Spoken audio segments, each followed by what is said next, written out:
Uma boa noite, meus amados irmãos e irmãs. Graças ao nosso Senhor. Vamos abrir as nossas Bíblias em Atos dos Apóstolos, capítulo 7. Capítulo 7, o versículo 51.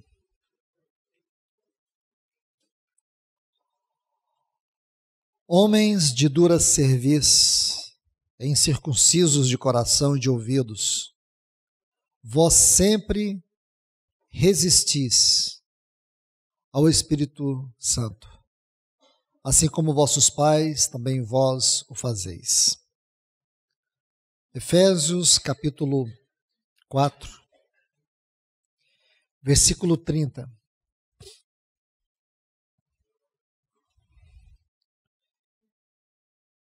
E não entristeçais ao Espírito Santo de Deus, com o qual fostes selados para o dia da redenção. 1 Tessalonicenses, capítulo 5 e o versículo 19. Não apagueis o Espírito. Vamos orar. Amado Deus, bendito Pai, Senhor de toda a glória, majestade e eternidade para todo sempre. Nós te pedimos que venha no nome do teu Filho Jesus mais uma vez nos ajudar, Senhor, a tocar a essência da revelação desses textos, naquilo que o Senhor nos permite nesta noite, segundo a necessidade que temos, porque só o Senhor pode nos conduzir a isso e ninguém mais. Que o teu Espírito Santo possa ter toda a liberdade de nos falar o que Ele quer falar, o que Ele tem para falar e como Ele quer falar.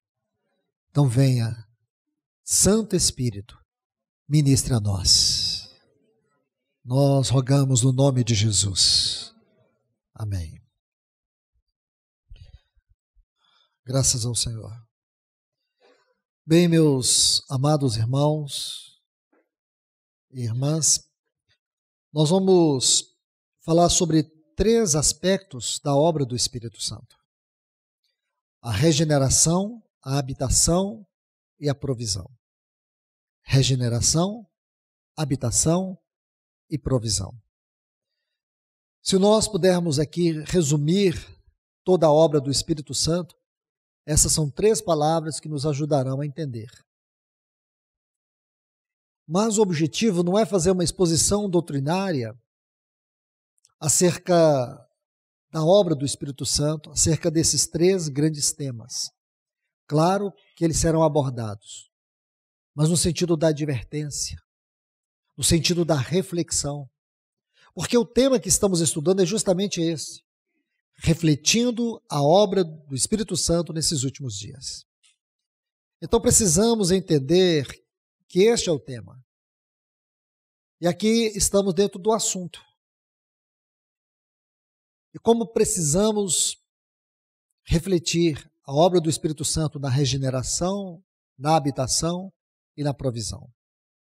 Os 3 textos que nós acabamos de ler, eles vão nos ajudar a entender como nós podemos ofender o Espírito Santo. Como os homens podem resisti-lo, entristecê-lo e apagá-lo. É possível você resistir ao Espírito Santo? O ímpio, sim. O ímpio, aquele que não é habitado por ele, pode resisti-lo. Porque o Espírito Santo, ele é um sublime cavalheiro. Ele não invade nenhum lugar, nenhum coração, nenhuma pessoa. Ele não entra à força. Porém, quando ele é resistido, ele não prossegue na sua obra. Então vamos estudar primeiro aqui esse texto que lemos em Atos dos Apóstolos, capítulo 7, versículo 51. nós vamos estudar sobre o perigo de resistir o Espírito Santo, o perigo de entristecê-lo e o perigo de apagá-lo, de extingui-lo. Então, aqui em Atos dos Apóstolos, o capítulo 7, versículo 51, se você observar, essas palavras foram proferidas em um momento em que ele estava sendo, o Espírito Santo estava sendo resistido através do ministério de Estevão. Aqueles homens, os quais Estevão estava pregando a palavra, eles se opuseram, eles se levantaram, eles resistiram, eles impediram o Espírito Santo de fazer a sua obra. Eles impediram, eles resistiram. E é isto que nós vamos ler aqui: homens de dura cervical, homens que não se rendem, homens que não se quebrantam. Se nós observarmos aqui, essa é uma atitude dos ímpios. São os ímpios. Eles resistem ao Espírito. O cristão, quando ele é habitado pelo Espírito, ele não tem o poder de resistir, mas ele tem a capacidade de entristecê-lo. E quando este cristão recebe um dom do Espírito, nós vamos também ver isso, o contexto como está. Só é possível apagar aquele que recebe o dom. O dom para o encargo, o dom para a função, o dom para o ofício. Então você pode apagar. Então nós vamos ver isso de maneira doutrinária. Como entristecê-lo, como apagá-lo. Aqui nós entraremos com maior ênfase. Então, meus irmãos, observe esse texto. O que é esse resistir ao Espírito Santo? Consiste em uma hostilidade determinada contra a sua obra e contra a sua pessoa. Uma hostilidade. Um outro ponto que é importante, que essas pessoas que são hostis, que resistem a ele, são pessoas cegas pelo pecado. Essas pessoas de Atos 7, aonde esse texto foi colocado, são pessoas que elas estão cegas. Há uma cegueira aqui. É por causa dessa cegueira, elas não conseguem perceber o Espírito de Deus. E foi justamente o que ocorreu aqui, em Atos dos Apóstolos, capítulo 7. Por causa da cegueira, a consequência foi uma hostilidade determinada contra o Espírito de Deus. Eles não estavam entendendo o seu trabalho, mas mesmo que o homem resista, o Espírito Santo, ele vai magnificar a sua obra, porque ele é soberano, ele é poderoso. Por um lado, ele é um sublime cavalheiro. Por outro lado, ele é o Deus onipotente. Porque quando você lê aqui, Atos dos Apóstolos, capítulo 7, convido vocês mais uma vez para observar isso. Atos capítulo 7. Então aqui está um homem cheio do Espírito Santo. Versículo 55, mas Estevão, cheio do Espírito Santo. Nós sabemos o que aconteceu ali. Aqueles homens resistiram ao Espírito Santo por causa da cegueira. Eles não tiveram a capacidade de ver o trabalho de Deus. O pecado em suas vidas impediu que eles percebessem que aquele era um movimento de Deus, era uma oportunidade de Deus. Porque Deus havia determinado em seu santo propósito que aquele era um momento singular na história da humanidade, porque em Jerusalém o Espírito Santo foi derramado para consumar, para trazer toda a realidade daquilo que foi a obra do Calvário. Nós não separamos o Pentecoste da cruz. Então, meus irmãos, eles não perceberam a oportunidade. assim como os irmãos de José. Você vai ver lá em Gênesis, capítulo 37, versículo 28, aquela linda declaração, que os irmãos de José, eles não perceberam que prendendo José, vendendo José, jogando ele naquela cova, vendendo ele para aqueles ismaelitas, eles não sabiam que de alguma forma eles estariam contribuindo para o supremo propósito de Deus, porque Deus vai prevalecer. Da mesma forma que os homens resistiram ao Espírito Santo, mas não impediram ele de trabalhar na vida de Saulo. Quem estava comandando tudo isso? Quem estava por detrás de tudo isso? Tinha um homem. Olha o capítulo 8, versículo 1. Olhe bem. E Saulo consentia em sua morte. Na morte de Estevão. Tem um homem aqui. Ele é um personagem muito importante por detrás de toda essa história. Olha o versículo 2. Me perdoe. Versículo 3. E Saulo assolava a igreja. Esta palavra assolava, traduzindo ela para o português, significa tratar vergonhosamente. A ideia que essa palavra dá era que Saulo despia os cristãos de maneira pública e mandava açoitar eles na frente de todas as pessoas. A ideia dessa palavra é muito forte. Quando você estuda essa palavra no texto original, ela dá a ideia também de devastar, de lacerar as pessoas. Então nós não podemos pegar um termo aqui e deixar ele de lado. Nós temos que tratar esse texto, observar com muito cuidado o que ele está dizendo, para nós percebermos toda a verdade exposta por um quadro aqui que nos permite ver o seu significado real. Este homem, Saulo, estava ali, como aqueles tantos outros, ele estava ali. Só que, irmãos, observe bem, o Espírito Santo é soberano, aquela multidão toda estava resistindo a ele, não estava se curvando a ele. Ele veio visitar aquele povo, ali está o vaso dele, Estevão, um homem cheio do Espírito, pregando, mas aquelas pessoas, aquelas multidões, ou aquela multidão estava ali, rangendo os dentes, com pedras na mão.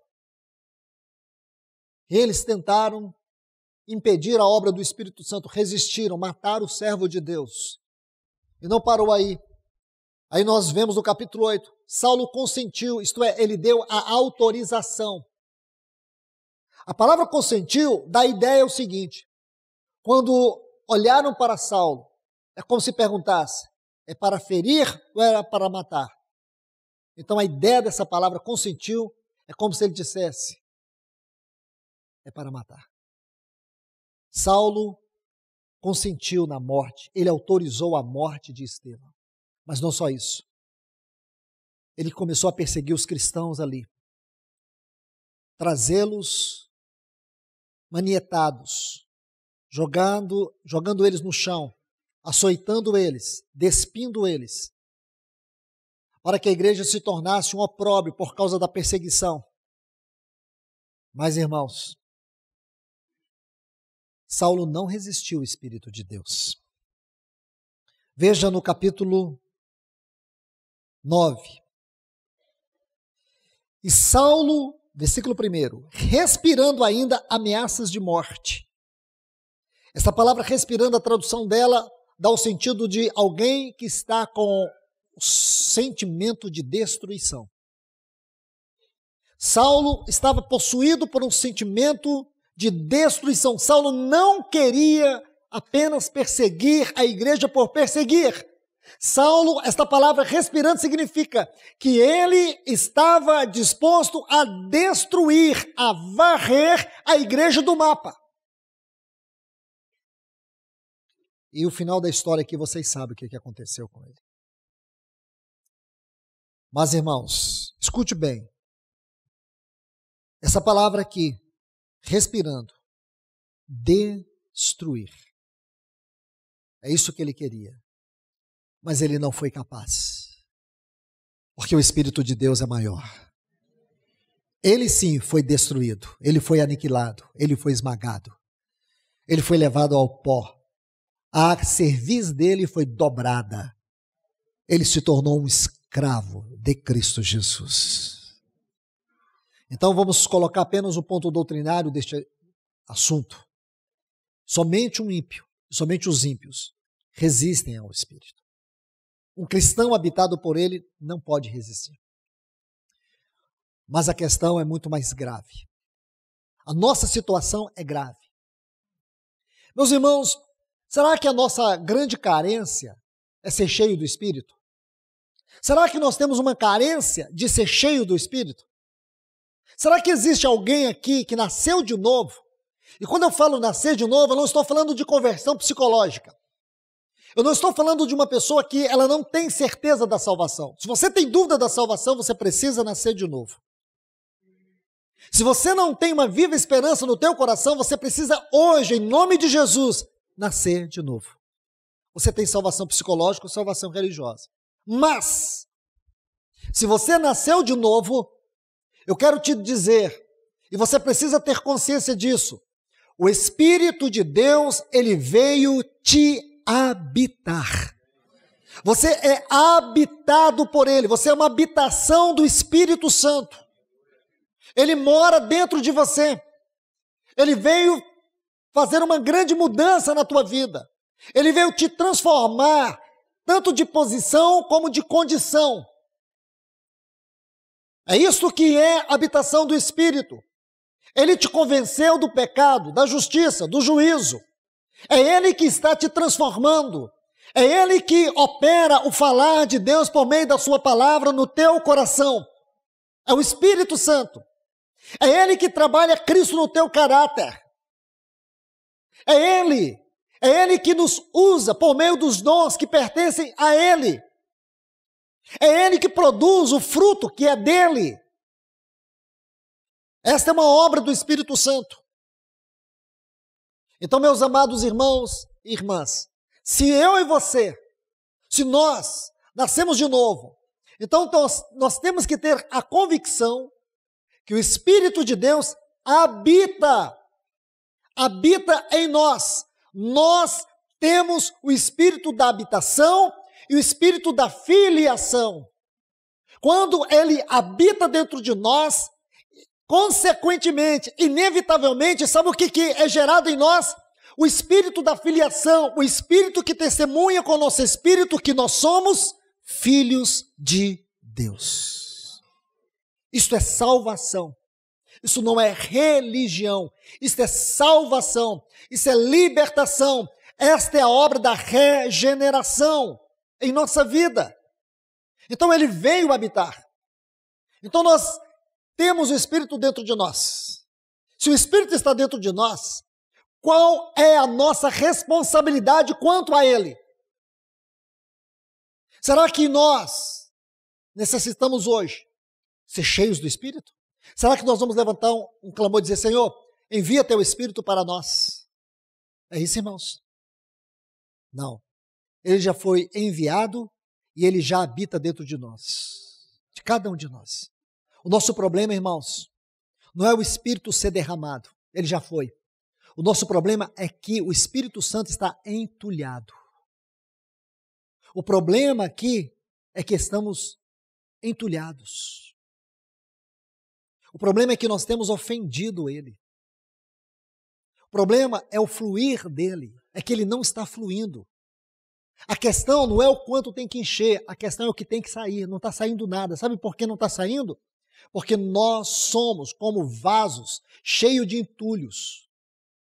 Se você tem um copo cheio de imundícia e você tem uma água cristalina e você está com sede, você vai pegar a água cristalina e vai colocar dentro do copo sujo e vai beber com a sujeira? Não, você limpa o copo, você lava o copo, você coloca a água cristalina e você mata a sua sede. Sabe, o que tem que sair, o que tem que fluir da nossa vida, não tem fluído porque existem muitos entulhos em nós. Deixe-me mostrar algo para vocês. Abra comigo as suas Bíblias em Efésios capítulo 5. Vamos fazer uma leitura rápida para que nós venhamos entender a exposição doutrinária do tema que eu quero propor aqui. Eu creio que todos vocês já perceberam que eu desejo propor para vocês aqui está no versículo 18. Não vos embriagueis com vinho, no qual há contenda, mas enchei-vos do Espírito. Meus irmãos, nós precisamos encontrar, com a ajuda divina, a mente do Senhor nesse capítulo. Porque a Bíblia não é um amontoado de histórias escritas de qualquer maneira. A Bíblia tem uma sequência lógica perfeita. Por isso, os grandes eruditos, eles entenderam que havia uma ciência para poder interpretar isso de maneira literária, de maneira teológica. Então, aqui nós falamos da hermenêutica, como também da exegese, para estudar os documentos e os textos sagrados. Então, se você observar com muito cuidado, você vai perceber essa hermenêutica, essa ciência da interpretação. Você vai ver a didática muito perfeita do Espírito Santo. Não é só você dizer assim, toda escritura é divinamente inspirada. O mais glorioso de você dizer isso é você entender a perfeição, a didática, como as coisas são colocadas. Isso não dá margem para cada um fazer a sua interpretação. Cada um colocar aqui o seu ponto de vista. Não tem como, irmãos. Quando você observa esta ciência da hermenêutica no texto bíblico, você só pode tocar profundidades das profundidades, mas você não pode aqui dizer, eu acho que esse texto é assim. Então nós vamos obedecer essa ciência. Você sabe que a Bíblia não foi escrita em capítulo, mas depois, no ano 1227, ela foi dividida em capítulo. Foi Stephen Newton, com a ajuda do cardeal Hugo depois, que fez um brilhante trabalho. E aqui nós temos o capítulo 5. Ele inicia assim: sede, pois, imitadores de Deus como filhos amados. Imitar a Deus. Você já tinha observado esse texto? É possível imitar a Deus em seus atributos incomunicáveis? Jamais. Na sua onipotência, na sua onisciência. Jamais iremos imitá-lo nos seus atributos incomunicáveis. Mas nós podemos sim, pelos seus atributos comunicáveis. E aqui ele vai dizer, andai em amor. Este é uma maneira de nós imitar a Deus. No amor, porque a palavra aqui é muito séria. Mas não é isso que eu quero lhes mostrar. Veja o versículo 3. Não vou entrar em muitos detalhes aqui da hermenêutica do capítulo. Vamos direto ao assunto. Observe bem. Ele diz, mas a fornicação e toda impureza ou avareza nem sequer nomeie entre vós, como convém os santos. Nem obscenidades, nem tolices, nem chocarrices. Versículo 5, porque tendes bem entendido que nenhum fornicador, ou impuro, ou avarento, que é idolatria, tem herança no reino de Cristo. Versículo 6, ninguém vos engane, mais um item, com palavras vãs, porque sobre essas coisas vem a ira de Deus, sobre os filhos da desobediência. Olhe bem, olhe o paradoxo. Esta é uma metodologia de Paulo, escrever colocando paradoxos. Sede, pois, imitadores de Deus como filhos amados. Então, nesse capítulo, nós temos o paradoxo dos filhos amados e dos filhos da desobediência. Meus irmãos, a pergunta que se faz aqui é, nós somos os filhos amados ou nós somos filhos da desobediência? Eu vou te fazer uma pergunta. O filho pródigo, ele era um filho amado? Era. Mas ele se tornou um filho desobediente? Então ficou claro para vocês, não é? Os filhos amados podem se tornar filhos desobedientes. E sobre os filhos da desobediência vem a disciplina de Deus. Certo? Mas sobre os filhos amados vem o reino de Deus. Eles herdarão o reino de Deus. O que os filhos amados fazem? Eles andam em amor.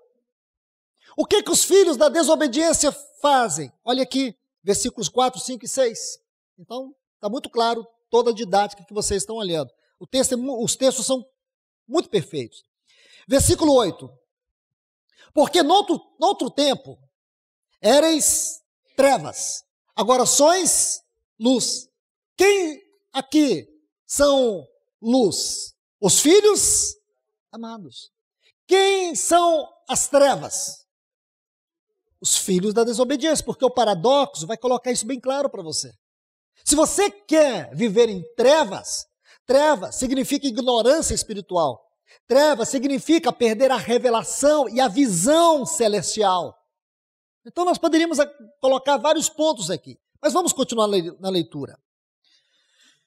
Aí ele diz assim: agora sois luz do Senhor, andai como filhos da luz. Então os filhos amados, eles são também os filhos da luz. E os filhos desobedientes são os filhos das trevas. Muito claro, irmãos.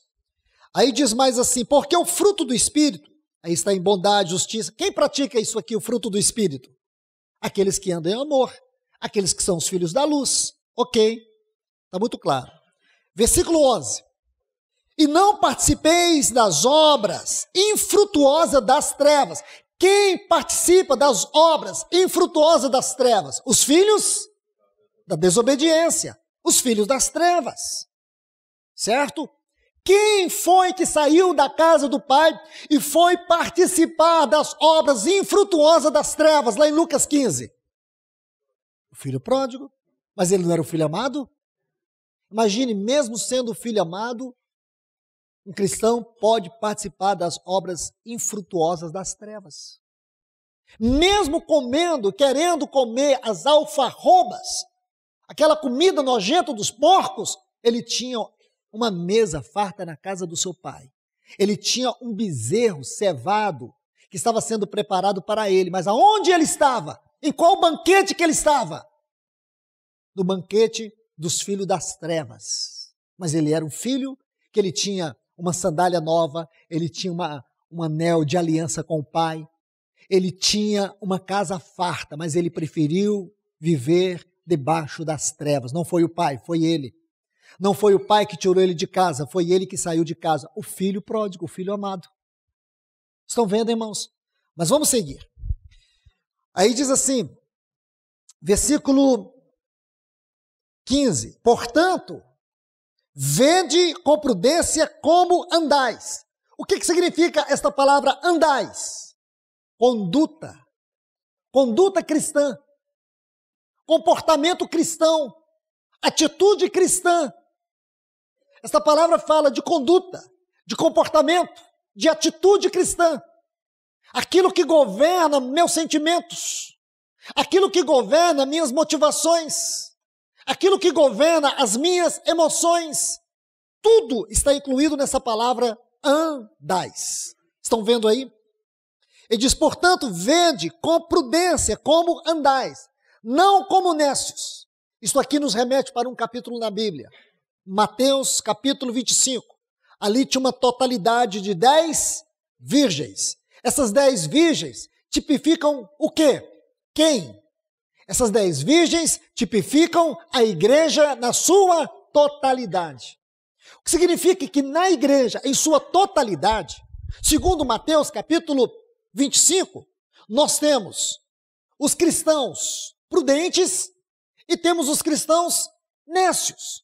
Se nós buscarmos naquilo que nos permite a hermenêutica, textos paralelos, que é uma das regras da hermenêutica, tomar textos paralelos, então tomemos esse texto como paralelo para interpretar a parábola de Mateus capítulo 25. Quem são estes que andam prudentemente? São as virgens prudentes. Essas virgens prudentes aqui são quem? Os filhos da luz, os filhos amados do Pai, aqueles que imitam, aqueles que expressam as virtudes do Pai por meio da maneira como andam, por meio dos seus comportamentos, atitudes. Estão vendo, irmãos? E quem são as nécias? As virgens nécias são os filhos das trevas, os filhos da desobediência. E qual foi o problema das nécias lá, irmãos? Aqui vai dizer para nós, muito claro, elas não tinham azeite, a unção suficiente do Espírito na sua vida, elas estavam perdendo a unção, elas não foram responsáveis em ter a abundância do azeite nas suas candeias, nas suas lamparinas, por isso elas não tinham luz. Estão vendo? A Bíblia diz que o espírito do homem é a lâmpada do Senhor. O espírito dessas virgens nécias haviam perdido a conexão com o Espírito de Deus. Então, muito claro tudo isso, irmãos. Eu estou passando por cima, mas vão vendo, vê se as coisas não conectam, não configuram, não estão associadas. Agora observe,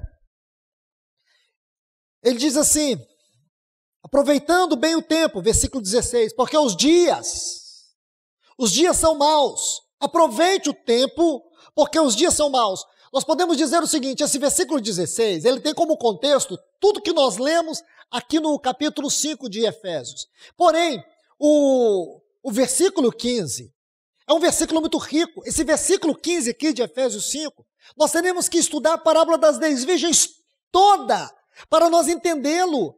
Porque ele vai falar das 10 virgens, 5 prudentes e 5 nécias. E o que significa ali? Significa que as nécias, elas estavam vivendo dias maus. E elas não aproveitaram aqueles dias maus para encher a sua vasilha do azeite. Estão entendendo, irmãos? A Bíblia, na mente de Deus, é só um livro, não é um amontoado de livros. É um livro, é uma palavra. Por isso que quando o Espírito Santo te leva a ver a Bíblia ou um texto na mente de Deus, você consegue pegar uma parte ali, uma parte acolá, outra acolá, você junta, você só tem uma palavra. E você só tem uma revelação.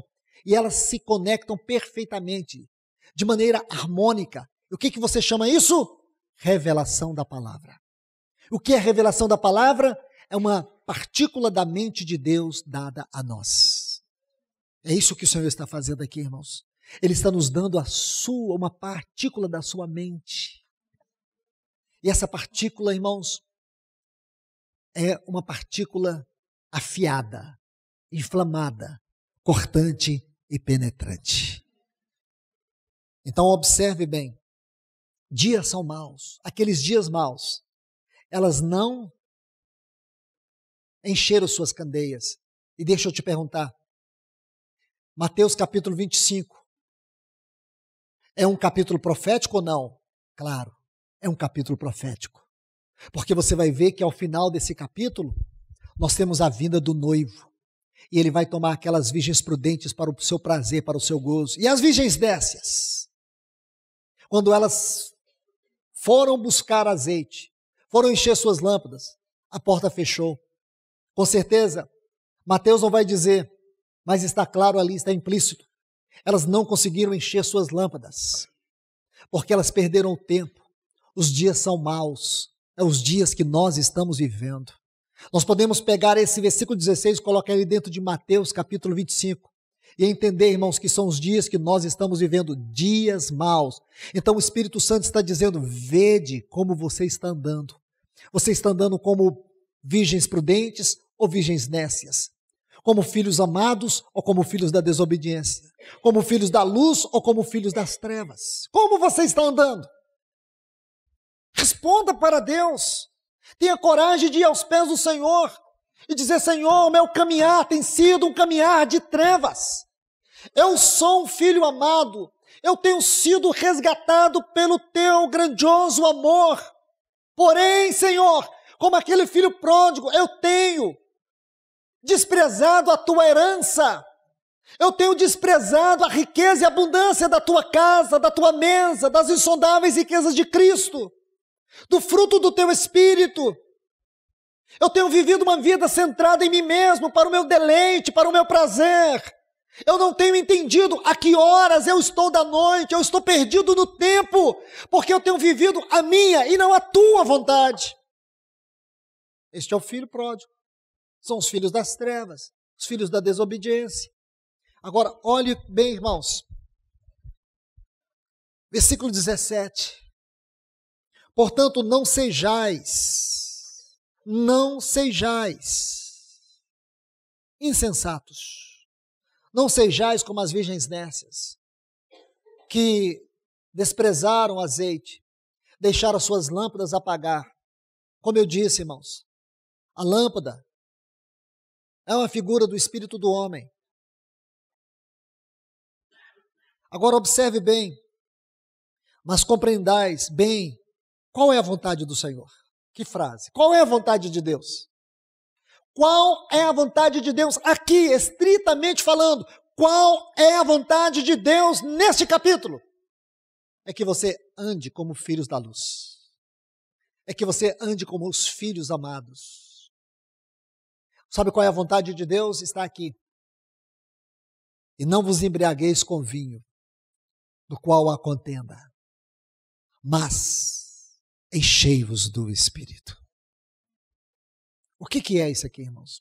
A ideia que esse texto dá, se você olhar, é que você tem que ficar pedindo, Senhor, me encha. Não. Se você analisar a gramática desse texto, você vai ver que o modo aqui é imperativo. Imperativo é uma ordem. É uma ordem que o pai está dando para os filhos. Por isso que você encontra aqui a frase, filhos da desobediência. Porque o assunto aqui tem a ver com obediência, com responsabilidade. Se você é um filho amado, um filho da obediência, então você tem que obedecer o que o pai diz. Qual é a obediência? Quais são os mandamentos que estão nesse texto, ou nesses textos, ou nesse capítulo? Pelo menos 2. Andai em amor e enchei-vos do Espírito. 2 aqui. Ele está dizendo para nós, andar em amor. Isso tem tudo a ver com o que ele diz também em Gálatas capítulo 5, versículo 16, que a gente vai analisar daqui a pouco, o andar no Espírito. Ser cheio do Espírito e andar no Espírito, essas coisas estão juntas. E você vê aqui, irmãos, não vos embriagueis com vinho no qual há contenda, mas enchei-vos do Espírito. Aqui o sentido é enchendo-vos. Sabe qual é o sentido da gramática, da tradução da gramática desse texto? É que é o nosso dever, e cada dia na nossa caminhada, no nosso andar em amor, cada dia que você vai andando em amor, como filho da obediência, você vai se enchendo mais do Espírito Santo. Sabe qual é a boas novas aqui, irmãos? Que mesmo que você julgue uma pessoa cheia de Deus, cheia do Espírito, o Senhor está dizendo que você ainda não tem o suficiente. Ainda há mais do Espírito Santo para encher a tua vida. E como que isso vai acontecer? Por meio de 2 coisas aqui. Por meio do andar em amor e por meio do fruto do Espírito. Fruto do Espírito, que ele diz aqui no versículo 9. Porque o fruto do Espírito, o andar em amor e o fruto do Espírito, é que vai fazer com que nós estejamos cheios cada dia mais e mais. Se você se sente cheio, se você se sente tomado, se você se sente embriagado pelo Espírito Santo, eu quero te dizer, Deus diz aqui para nós, ainda há mais do Espírito para mim, para você. Ah, mas irmão, eu não me sinto cheio do Espírito. Eu sinceramente, eu não estou cheio do Espírito. Eu tenho que te dar uma notícia muito triste, porém verdadeira. Porém verdadeira. Você está andando como filho da desobediência, como filho das trevas. Eu queria fazer um apelo para você nesta noite. Não saia daqui com essa marca na tua vida, como filho das trevas, como filho da desobediência. Arrependa-se nesta hora. Arrependa-se nesta hora, que o Espírito te convença e você possa sair deste lugar nesta noite, sentindo aquilo que o filho pródigo sentiu quando ele ouviu do seu pai, que havia uma novilha preparada para ele, que havia um banquete para ele, que havia uma sandália para ele, que havia uma aliança para ele, que o Senhor possa renovar isso no teu espírito, meu irmão e minha irmã. Porque eu digo para vocês, do contrário, nós estamos ofendendo o Espírito Santo. Continuar seguindo a nossa trajetória de vida espiritual é uma ofensa, é uma contradição, é permitir que o meu coração se torne um cemitério de palavras, de mensagens, de advertências. de exortações, de um chamado de Deus. Ele está chamando eu e você para arrepender nesta noite, para não continuar a nossa trajetória de filhos da desobediência. Então você vê aqui quais são os entulhos? Os entulhos que nos impedem de ser cheios do Espírito. Agora, por favor, volte comigo aqui para Gálatas. Você vai ver a mesma hermenêutica, a mesma clareza.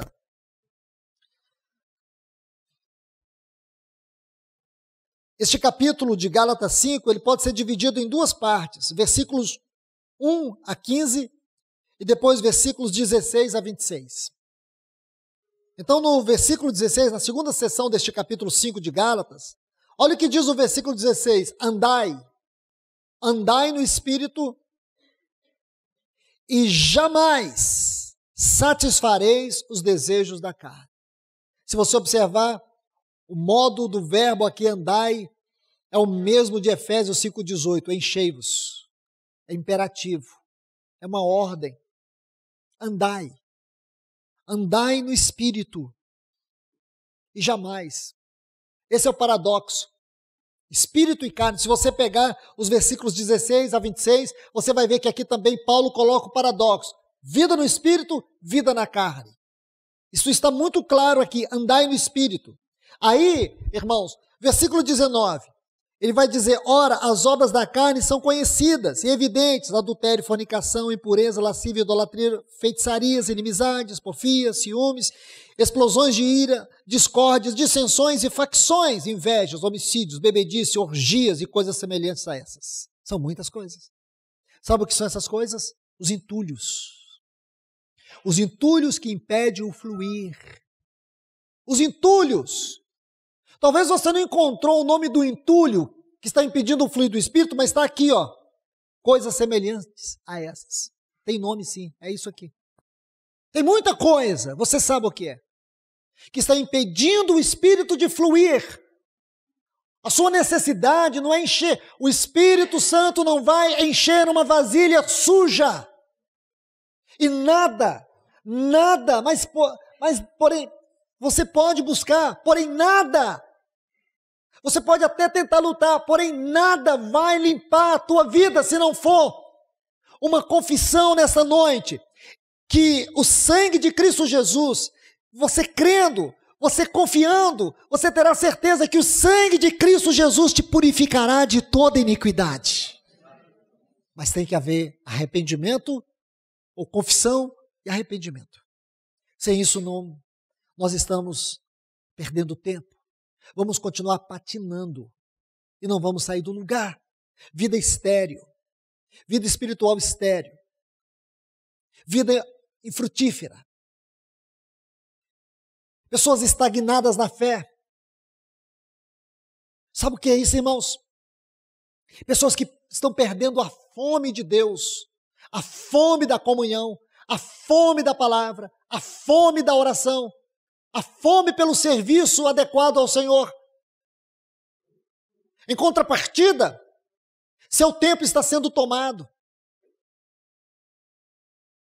E é uma contradição, como disse o irmão. Muitas pessoas estão dizendo, eu não estou tendo tempo, eu estou sem tempo, e querem passar a eternidade com Deus.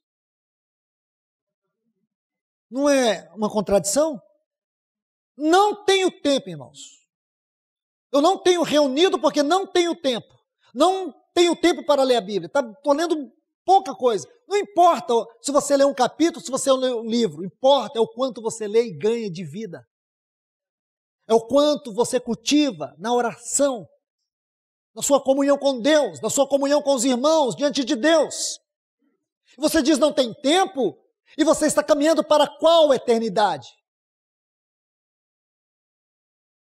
Da luz ou das trevas? Irmãos, seja lá como for, uma coisa que as pessoas terão é tempo. Ou que seja para passar distante da face do Senhor ou na face do Senhor. Então nós temos que meditar. A vida é séria. Tem gente indo para a sepultura todos os dias. Se o Senhor não vier nos buscar, possivelmente nós teremos que ir. E como nós estaremos diante dele? Você está preparado? Você está preparado hoje? Será que estamos preparados, irmãos? Olha o que você percebe aqui. Andai no Espírito e jamais satisfareis as obras da carne. Por que não conseguimos andar no Espírito? Porque existem entulhos. Olha aqui a descrição desses entulhos. São estas coisas que nos impedem de andar no Espírito.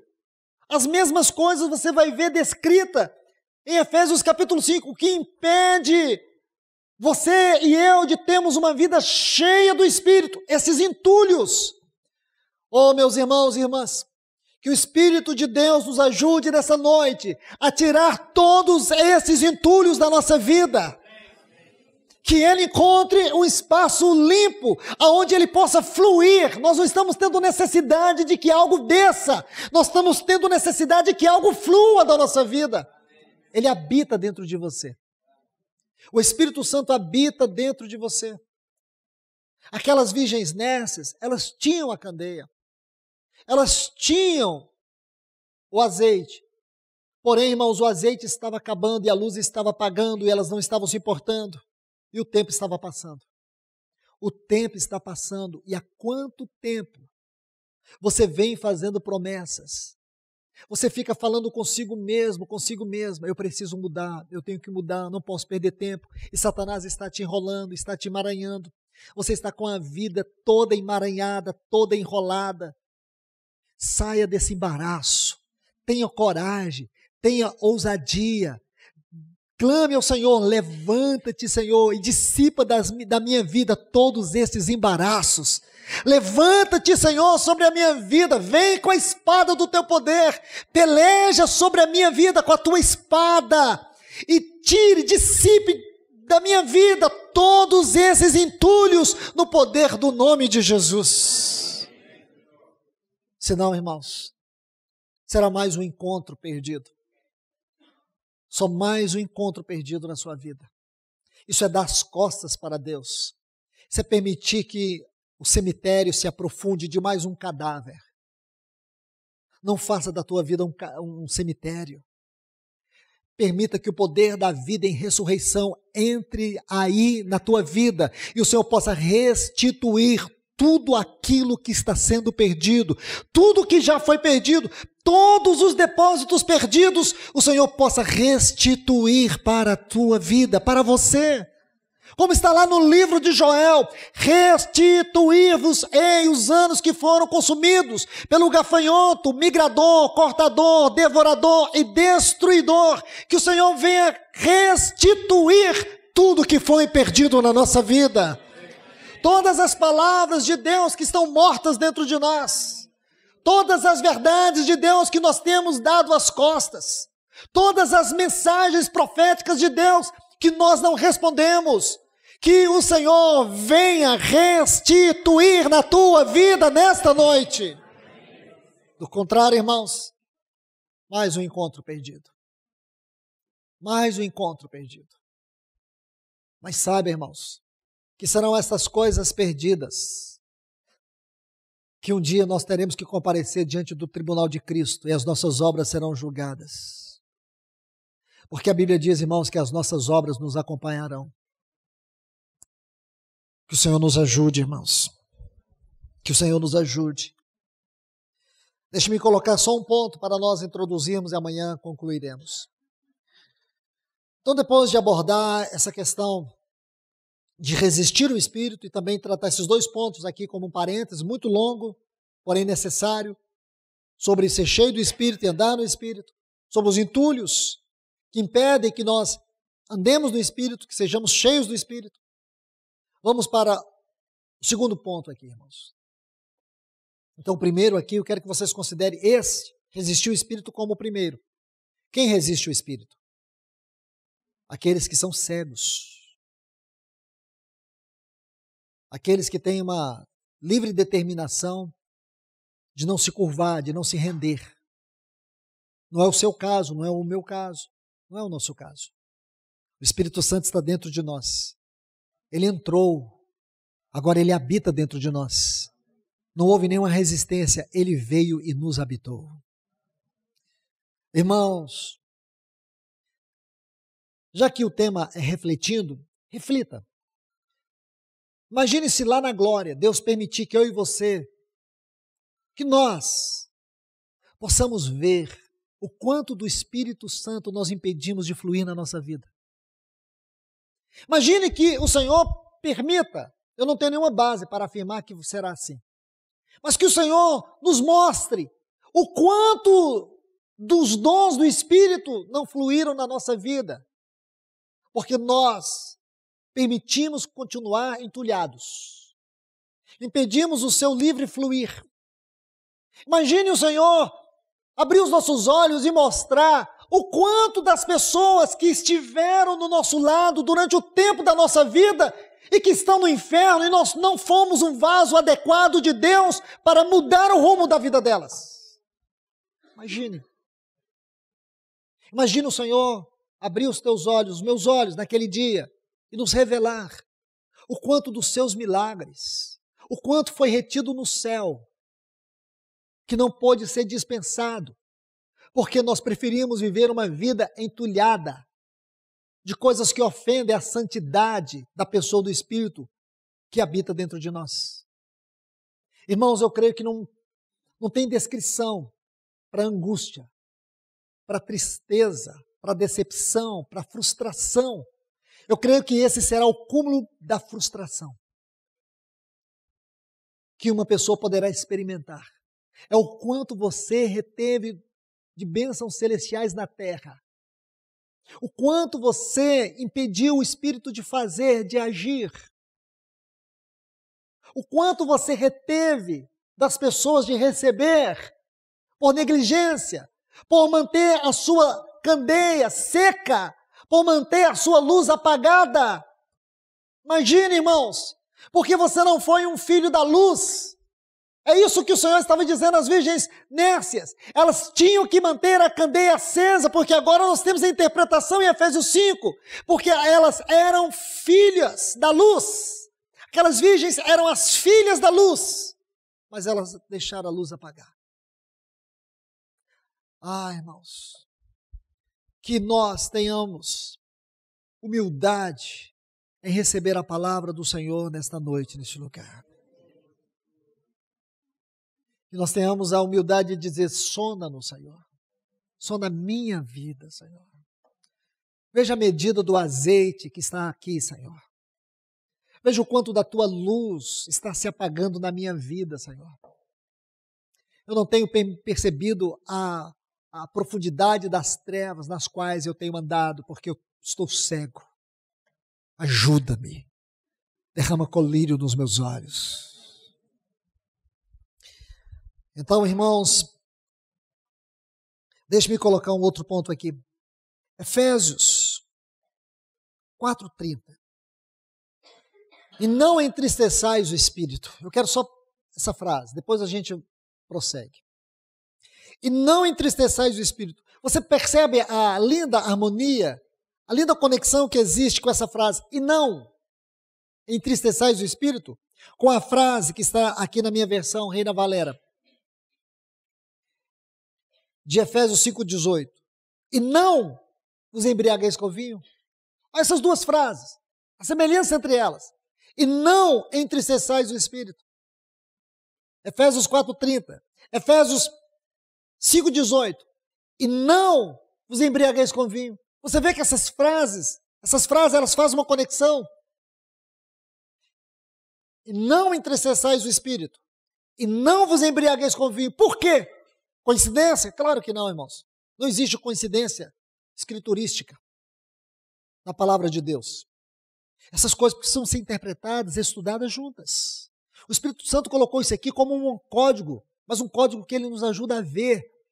Uma pessoa, na leitura natural, pode ler 1000 vezes isso aqui. Sabe o que ele vai ver? Nada. Sabe o que ele vai entender? Nada. Sabe o que ele vai receber? Nada. Mas o cristão, que mal sabe a diferença de um 0 para o O, se ele olhar aqui, o Espírito Santo estiver nele, ele vai ver o que um cientista não consegue ver. E não entristeçais o Espírito, e não vos embriagueis com o vinho. O que é o vinho aqui em Efésios, capítulo 5:18? É uma figura dos prazeres deste mundo. Então nós podemos aqui colocar um ponto. Uma das maneiras, irmãos, uma das maneiras pelas quais nós entristecemos o Espírito é quando nós amamos os prazeres do mundo. Quando os prazeres do mundo entulham a nossa vida. Porque, irmãos, lembre-se disso, é um princípio espiritual. O propósito do mundo como uma entidade é roubar de nós a presença de Deus e o gozo do Espírito e a face de Cristo. A face da comunhão, da adoração, da oração. Então, observe isso aqui. E não entristeçais o Espírito, no qual fostes selados. Oh, irmãos, observe essa frase, no qual fostes selados para o dia da redenção. Eu não sei se eu consigo ajudar vocês a ver a tamanha grandeza deste versículo. Eu só sei de uma coisa, irmãos, que aqui tem uma palavra que ela é muito especial. Paulo buscou esta palavra com uma extrema delicadeza para fazer-nos entender a seriedade e a gravidade, a profunda e solene exortação que está contida nesse texto. A palavra entristeçais. Porque se você estudar a Bíblia, irmão, somente em 2 lugares vai ocorrer uma sentença como essa. Uma no Velho Testamento, porque ela está ligada a toda dispensação, às dispensações do Velho Testamento, e no Novo Testamento da mesma forma. Essas coisas não estão aqui por coincidência, irmãos, eu repito, não existe coincidências na Bíblia, não existe um acaso na Bíblia. Tudo precisa ser interpretado porque existe uma mente soberana, sábia, poderosa, que soprou cada letra deste livro. Seja em grego, português, hebraico, aramaico, japonês, seja em que língua for, irmãos, ele soprou para todas as línguas. Então escute isso, irmãos. Porque aqui o Espírito Santo busca uma palavra para poder expressar uma dor. Uma dor. E eu e você já lemos isso aqui centenas de vezes. Não tivemos a capacidade ainda de perceber o que significa este entristecer. A tradução dessa palavra, irmãos, dá a ideia do pai que chora sobre o cadáver de um filho. Veja o que Paulo está colocando para nós. Ele está dizendo que a dor que o Espírito Santo sente quando ele é ofendido é a mesma dor que um pai sente sobre a morte do seu filho. Estão vendo, irmãos? Eu vou ajudá-los colocando mais luz. Vamos para a ocorrência desta palavra no Velho Testamento. Porém, irmãos, não é uma tradução da palavra. É uma busca pelo espírito da palavra, que mostra no mesmo sentido. Porque aqui, no texto grego de Efésios 4:30, é muito mais forte do que este que nós vamos ler em Gênesis capítulo 6. E o versículo 6.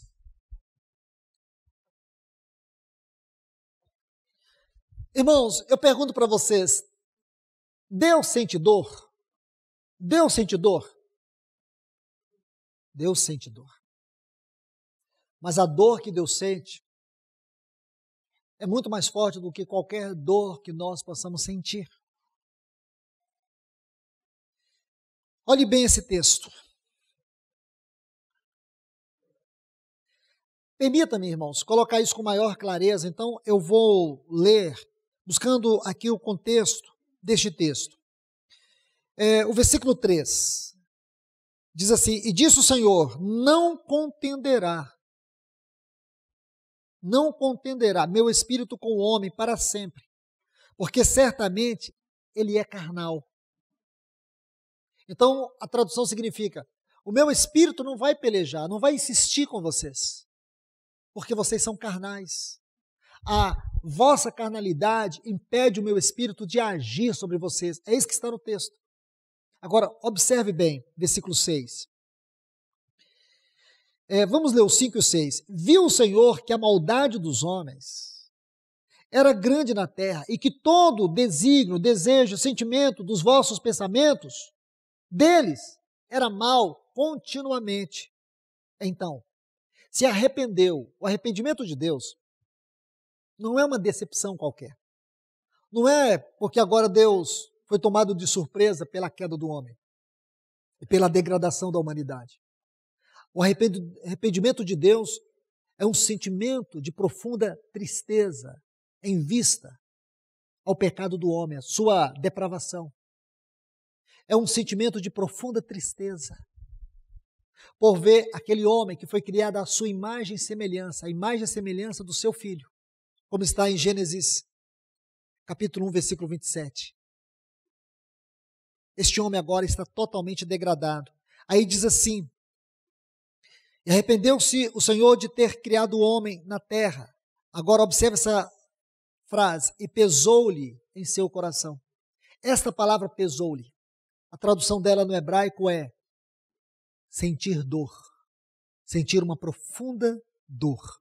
Deus sentiu uma profunda dor. Por que Deus sentiu uma profunda dor? Porque agora Deus viu que o seu espírito não podia agir continuadamente na vida do homem. Porque agora todo o pensamento, todo o desígnio do coração do homem era mau. Persistentemente mau. Isso doeu. Aqui, irmãos, fala que Deus sentiu uma dor. Agora, quando você abre Efésios capítulo 4, versículo 30, estudando esse capítulo da mesma forma que nós estudamos o capítulo 5, irmãos, aqui de Efésios, você vai perceber que Paulo ele coloca várias injunções. Injunções. É muito importante você saber isso. Injunções é o ato de ordenar expressamente uma coisa, é colocar uma ordem precisa. Então, injunções é ordenar de maneira precisa e formal. Veja isso, irmãos. Aqui ele coloca algumas injunções. Observe bem. Vamos lá, Efésios 4. Por favor. Se você observar do versículo 25, que é a seção deste capítulo, onde está esse versículo 30, nós podemos dizer assim, é o contexto deste texto. Desde o versículo 25 até o 32, nós temos o quadro contextual desta declaração, deste versículo 30. Então observe bem, olha o que ele diz, vê se não é a mesma coisa, olha os entulhos. Por isso, deixando a mentira. Então aqui nós vemos a mentira. Versículo 26, irai-vos e não pequeis. Estão vendo aí? Versículo 27, não deis lugar ao diabo. Aquele que furtava, não furte mais. Está vendo aí? Versículo 29, não saia da vossa boca qualquer palavra torpe. Versículo 30, não entristeçais o Espírito. Está vendo, irmãos? Da mesma forma de Gálatas, capítulo 5, Efésios, capítulo 5, Efésios, capítulo 4, são os entulhos. São essas coisas que impedem que nós andemos no Espírito, que nós sejamos cheios do Espírito e faz com que nós entristecemos o Espírito, magoemos o Espírito de Deus. Você pode imaginar, irmãos, quantas vezes ao dia nós magoamos. Eu te pergunto, qual foi a última vez que você teve o senso, você teve a sensibilidade de dizer, Espírito Santo, me perdoe, não chore sobre mim. O quanto tem pesado no coração de Deus a minha vida. Irmão, será que a nossa vida não tem sido um fardo para o Espírito Santo, um fardo contínuo de dor? Será, irmãos?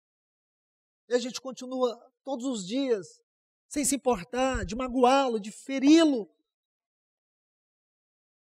Pensa, irmãos, o dia que nós contemplamos o nosso Senhor Jesus e percebeu o que Ele fez e o que Ele nos deu.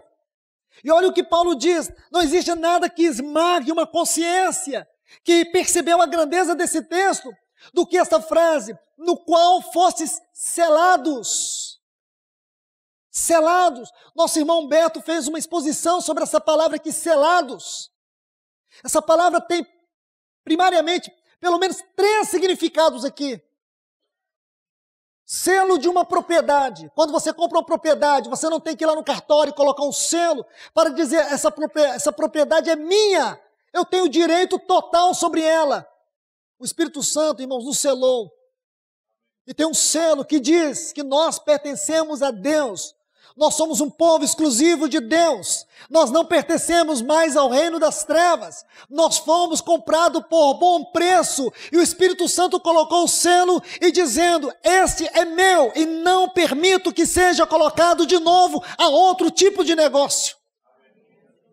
Isso é importante, irmãos. Nós fomos selados. Existe um outro sentido dessa palavra. Então aqui nós temos o quê? Garantia de que existe uma propriedade que pertence a ele. Mais ainda, você coloca o selo para garantir a compra, mas você também coloca o selo para garantir a propriedade. Então esses dois pontos é muito importante ressaltar aqui. Então, primeiro, o que eu disse, você compra uma propriedade, coloca o selo, pertence a você. Mas o selo também é como alguém que tem um boi ou gado, você coloca aquele selo, aquela marca identifica ele com você, chama-se autenticação, identifica. Ninguém pode possuir aquele gado, pertence a você. E também você sela uma carta, naquela época, quando o rei colocava o seu selo sobre uma carta, ninguém poderia impedir que aquela carta chegasse ao seu destino. Quando alguém dizia, o mensageiro do rei está vindo com uma carta selada, tudo que estava na frente saía. E tem um porém, aquele mensageiro, ele só podia voltar para aquele reino se a carta chegasse, se a mensagem chegasse. Sabe por quê? Tinha um selo do rei. Deus nos deu o seu Espírito como selo. E quando o Espírito voltar, nós voltaremos com ele. Este é o grande selo, irmãos. Olha, quem é que nós temos magoado? Quem nós temos entristecido? Será que você tem a dimensão de tudo isso? É hora de nós refletirmos, irmãos. Eu penso que nós estamos saindo rápido demais. Eu penso que nós ainda não chegamos à verdadeira reflexão da obra do Espírito Santo. O quanto nós o temos magoado, o quanto nós temos ferido o Espírito Santo. O quanto ele tem se entristecido, o quanto ele tem chorado sobre nós, como um pai que chora pelo filho que morreu. Que dor é esta? Que pesar é este no seu coração por nós, irmãos? Porque nós temos dificultado, porque nós temos atrapalhado. E a única coisa que ele quer é formar Cristo em nós. A única coisa que ele quer é nos preparar para aquele grande dia. A única coisa que ele quer é que eu e você participemos do reino de Cristo. O seu profundo anelo é nos encher para que nós sejamos usados pelo seu poder. O desejo dele é que a sua vida governe em nós para que o fruto dele flua da nossa vida. Você não vai conhecer nunca uma pessoa nessa terra que se compare ao Espírito Santo. Quando ele não é desprezado, ignorado, ele jamais é mencionado. E quando você olha os cânticos, os irmãos do louvor aqui estavam tendo a maior dificuldade de encontrar cânticos sobre o Espírito, porque tudo fala dele de uma maneira incorreta. Esse é o grande problema, irmãos. É que Satanás distorceu o verdadeiro sentido do Espírito Santo. Colocou ele na nossa mente como ser na terceira categoria da Trindade. Diminuiu o valor da sua obra na nossa vida. Nós precisamos, irmãos, que ele nos ajude a ver a sua real, a sua verdadeira obra na nossa vida. Sem ele, irmãos, nós nunca veremos a face de Cristo. Sem ele, irmãos, nós nunca saberemos e nunca estaremos preparados para aquele grande dia. Sem Ele nós não vamos conseguir.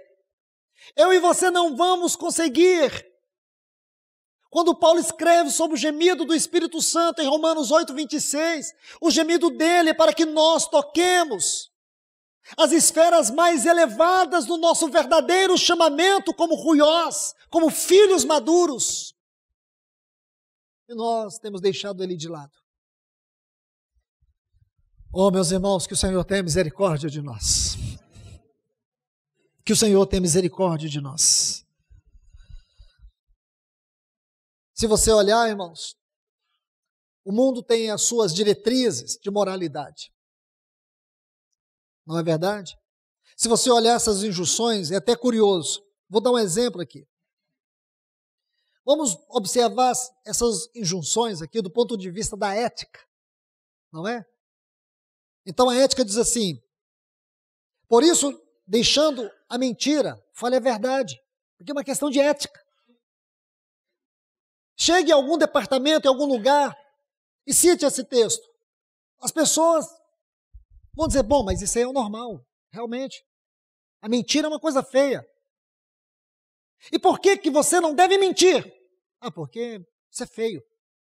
Isso é uma questão de conduta. Vamos ao outro ponto aqui, irai-vos, mas não pequeis.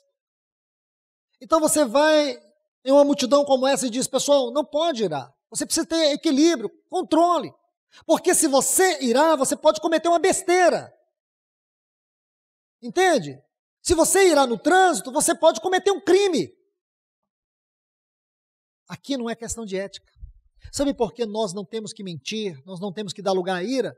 É porque nós não queremos entristecer o espírito, não é uma questão de moral. A nossa conduta, irmãos, não é uma questão de moralidade. Nós não fazemos essas coisas, não é porque nós temos princípios éticos. Nós não fazemos essas coisas para não magoar a vida que habita dentro de nós. É por causa dele que nós não mentimos, é por causa dele que nós temos que ter um espírito equilibrado, irmãos. É por causa dele que nós não vamos participar dessas coisas torpes da vida, é por causa dele.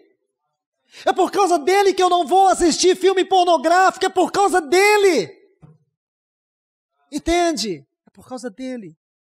É porque eu não quero magoá-lo. Então, meus irmãos, eu quero encerrar com isso. Que o Senhor nos ajude, irmãos. Que o Senhor nos ajude. Que o Senhor reverta o nosso caminho nesta noite, nesse lugar. Que o Senhor mude a nossa trajetória. Que o Senhor ajude a mim e a você a refletir sobre esses pontos que foram colocados nessa mensagem. Precisamos muito, irmãos. Precisamos que o Senhor faça uma grande obra na minha vida, na tua vida. Nós não podemos seguir sendo esta igreja como nós temos sido até aqui. Nós não podemos seguir sendo essas pessoas, esses membros do corpo, como nós temos sido até aqui. Oh, irmãos, que o Senhor nos ajude, que nenhuma pessoa que está nesse lugar saia daqui dando as costas à voz de Deus. Não é porque A ou B ou C está ministrando, é porque o Espírito está falando. Como o nosso irmão disse ontem, é uma questão de urgência, é urgente. O Espírito expressamente diz, é urgente. Ele está falando de maneira expressa, porque é urgente. Não há outra coisa a se fazer, irmãos. Você pode dizer, irmão, nós temos que nos preparar para a volta do Senhor. O Senhor está voltando. Pare com tudo, irmãos.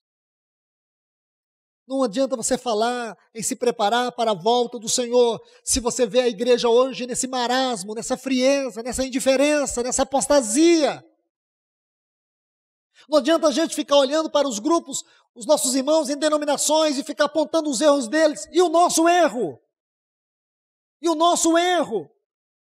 O nosso erro individual, pessoal e congregacional. E magoar o Espírito Santo é o que para você? É o que para mim? Ah, os irmãos estão reunindo debaixo de nomes. Bom, e daí? E o nosso erro? Que não temos honrado aquele que habita em nós, com tanta luz que o Senhor tem nos dado. Nossas assembleias são assembleias que estão inundadas da luz, da revelação do Senhor. E daí, o que isso tem feito de prático? Produzido de prático na minha e na tua vida? Espírito Santo entristecido? Não, irmãos. Nem que seja pela primeira vez que ele venha se sentir honrado na minha e na tua vida hoje. Que seja pela primeira vez que você tenha a humildade de chegar a ele e dizer: me perdoe, Espírito Santo, porque eu tenho 30, 40, 10, 15, 5 anos de fé, e a única coisa que eu tenho feito contigo é magoá-lo. É te magoado. Eu tenho ferido o teu coração. É como se você dissesse: tem 30 anos que tu chora sobre a minha vida. E eu tenho buscado o teu gozo, eu tenho buscado a tua alegria. Nós estamos buscando o gozo do Espírito enquanto ele chora por causa das nossas ofensas. Que contradição, irmãos. Oh, irmãos, que Deus nos ajude nesta noite. Que o Senhor tenha misericórdia da minha vida e da tua vida. Vamos orar.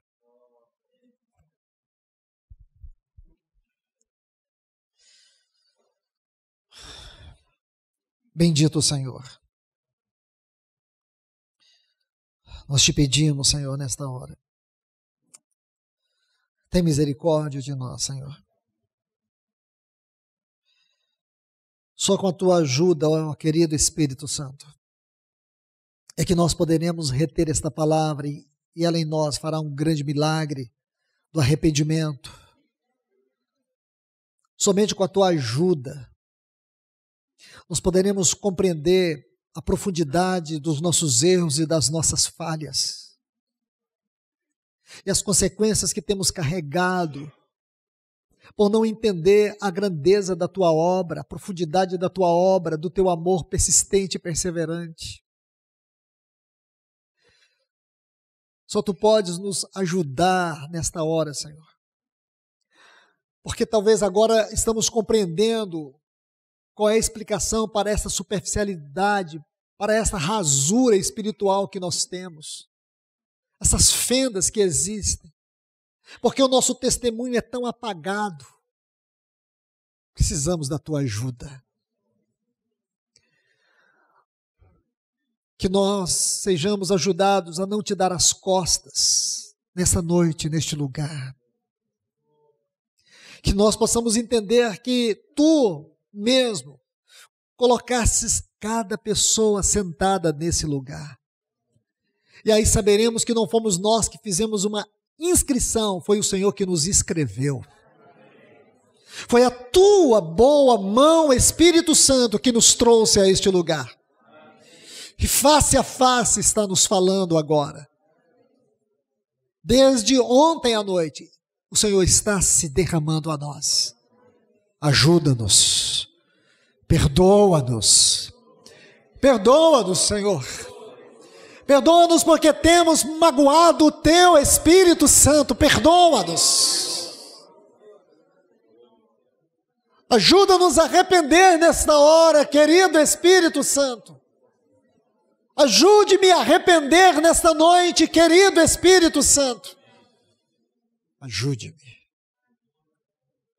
a prostrar-me aos teus pés nesta noite, em nome de Jesus, em nome de Jesus.